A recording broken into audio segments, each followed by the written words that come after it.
आज के दिनों में एक 10 साल का लड़का अभिनव अरोड़ा शायद उसका नाम है, बहुत वायरल है। आप लोगों ने भी उसको कहीं ना कहीं इंस्टाग्राम पर, फेसबुक पर या यूट्यूब पर कहीं ना कहीं उसको देखा होगा। बहुत सारे लोग उसको गाली दे रहे हैं, कुछ लोग उसकी तारीफ़ कर रहे हैं। तारीफ़ करने वाले लोग ये बोल रहे हैं कि ये चलो कुछ भी हो, कुछ गलत काम तो नहीं कर रहा, एटलीस्ट कुछ भगवान का नाम ही ले रहा है ना, कुछ भक्ति की बात ही बता रहा है, टेररिस्ट तो नहीं बन रहा की तरह बम तो नहीं फोड़ रहा है ना। और कुछ लोग ये भी बोल रहे हैं, कुछ लोग हेट फैला रहे हैं। हेट फैलाने वालों के अलग तर्क हैं। आज इस पे बात करते हैं कि क्या चीज़ सही है या क्या गलत है। देखिए दोस्तों, सबसे पहली बात तो ये सच है, इसमें कोई दोहराई नहीं है कि भारत में धर्म के नाम पर जितनी मूर्तें होती हैं सब जगह होती हैं। ऐसा नहीं कि बाहर के देशों में नहीं होती। बाहर के देशों में आप देखोगे तो बहुत सारी आपको क्रिश्चियन की ऐसी मूर्तें वाली वीडियोस मिल जाएगी, है ना। लेकिन दोस्तों ये सच है कि भारत में थोड़ी ज़्यादा हो रही हैं। भारत में धर्म के नाम पे लोग आपको माता के सामने बीड़ी सिगरेट चढ़ाते हुए, दारू की बोतलें चढ़ाते हुए, बकरों की बलि देते हुए, मुर्गों की बलि देते हुए, है ना, धर्म के नाम पर नॉन वेज खाते हुए मिल जाएंगे। दोस्तों ऐसी मूर्तें क्यों हो रही हैं? देखिए दोस्तों, सबसे पहले तो इस बात को समझिए कि धर्म सबसे प्योर तरीका था अपने आप को जानने का, अपने आप को था, गलत शब्द यूज़ किया मैंने, है हमेशा ही रहेगा वो तो, है ना। लेकिन दोस्तों दिक्कत कहाँ पे शुरू हुई? दिक्कत दोस्तों, मैं सबसे बड़ी दिक्कत इस चीज़ को मानता हूँ कि जब से हमने मन में ये धारणा बना ली ना कि जितने भी महान लोग थे, चाहे कृष्ण हो, चाहे राम हो, चाहे अल्लाह हो, चाहे जीसस क्राइस्ट हो, चाहे ओशो हो, चाहे नानक हो, चाहे कबीर हो, फरीद हो, गौतम बुद्ध हो, महावीर जैन हो, है ना, हमने कहीं ना कहीं मन में इनको एक अवतार की दृष्टि दे दी। अवतार का मतलब क्या दोस्तों? अवतार का मतलब हमने कहीं ना कहीं ये मान लिया कि ये तो कहीं से प्रगटे हुए लोग थे और हम अलग है, हम महान नहीं हो सकते। दोस्तों हम महान नहीं हो सकते तो हमने फिर क्या किया? हमने नानक की तरह, बुद्ध की तरह, महावीर की तरह, ओशो की तरह खुद की खोज में तो हमने निकले नहीं, और हमने धर्म को एक चमत्कार का माध्यम मान लिया। और दोस्तों जब हमने मान लिया कि धर्म के सामने अगर हम जाएं तो कुछ चमत्कार हो जाएंगे, हमने चेतना पे हम काम करेंगे नहीं तो दुख आएंगे, उस दुख के माध्यम से हमको शॉर्टकट ढूंढेंगे।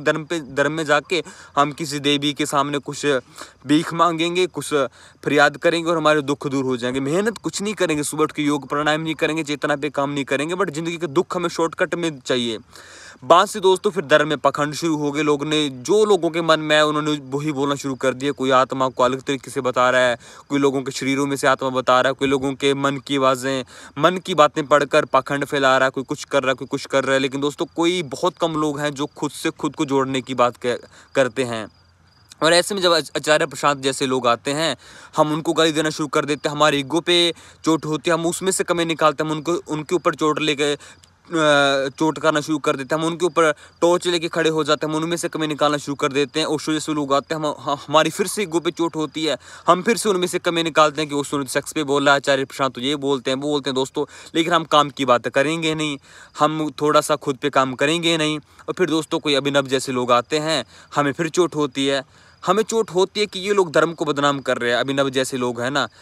और हम ये नहीं सोचते कि हम क्या कर रहे हैं ज़िंदगी में, हम खुद क्या कर रहे हैं, हमने ऐसा कौन सा काम कर दिया जिससे धर्म में आने वाले लोगों को और क्लैरिटी मिले। हम खुद कुछ नहीं करेंगे, लेकिन जो इंसान, चाहे भले ही दोस्तों वो देखो जी, सच है कि वो लड़के को बिल्कुल यूज़ किया जा रहा है, उसके मम्मी पापा, इसमें अलग से वीडियो बना दूंगी कैसे ऐसे लोग, धर्म ही दोस्तों ऐसा है, ऐसे क्षेत्र है जहाँ पे लोगों को बड़ी आसानी से मूर्ख बनाया जाता है। और भारत में धर्म के नाम पर मूर्ख बनने वालों की बड़ी बड़ी संख्या है ना।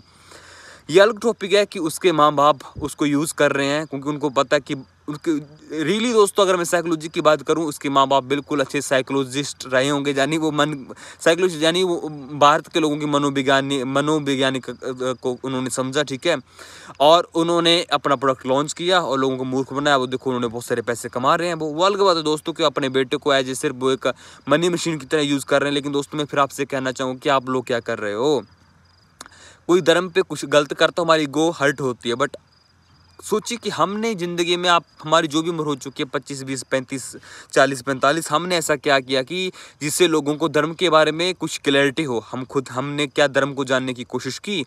हम पूजा कर लेते हैं, हम कुछ कर लेते हैं, हम पूजा के नाम पे पखंड कर लेते हैं, बट जो हम कर रहे हैं उससे हमारे भीतर कुछ शांति आई, हमारे बीच कुछ क्लैरिटी आई, हमने कुछ ऐसी कौन सी चेतना की दीवारें, धारणें खत्म कर दी कि हम जिंदगी में आगे बढ़ रहे हैं ना दोस्तों। इसलिए मैं कहता हूँ कि यार धर्म को समझना पहले खुद समझिए, और नहीं तो दोस्तों हमारे देश में ऐसे ही धर्म के नाम पे पखंड चलता रहेगा, ठीक है। इस टॉपिक में और वीडियो बनाऊंगा कि क्यों लोग धर्म को ही सबसे अच्छा माध्यम बनाते हैं पखंड फैलाने में और धंधा बनाने में, ठीक है।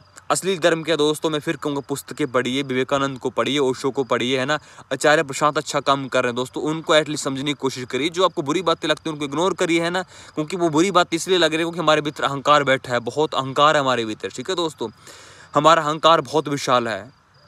कई बार तुम्हें समझ नहीं आता कि मैं बस क्या बोलूँ दोस्तों, है ना, कि मैं जो मैंने ज़िंदगी में जाना है ना, भले ही मेरी उम्र 25 साल है, क्यों हम नहीं जान सकते ज़िंदगी में, क्यों हम हमेशा अपनी चेतना को सड़ाते रहते हैं, क्यों हम बाहर हमारे भीतर, मैं भी बात कर रहे थे एक मित्र से कि नींद कैसे आ जाती है हमें, है ना। अगर हम चेतना पे काम नहीं कर रहे तो नींद ही नहीं आनी चाहिए दोस्तों, ठीक है।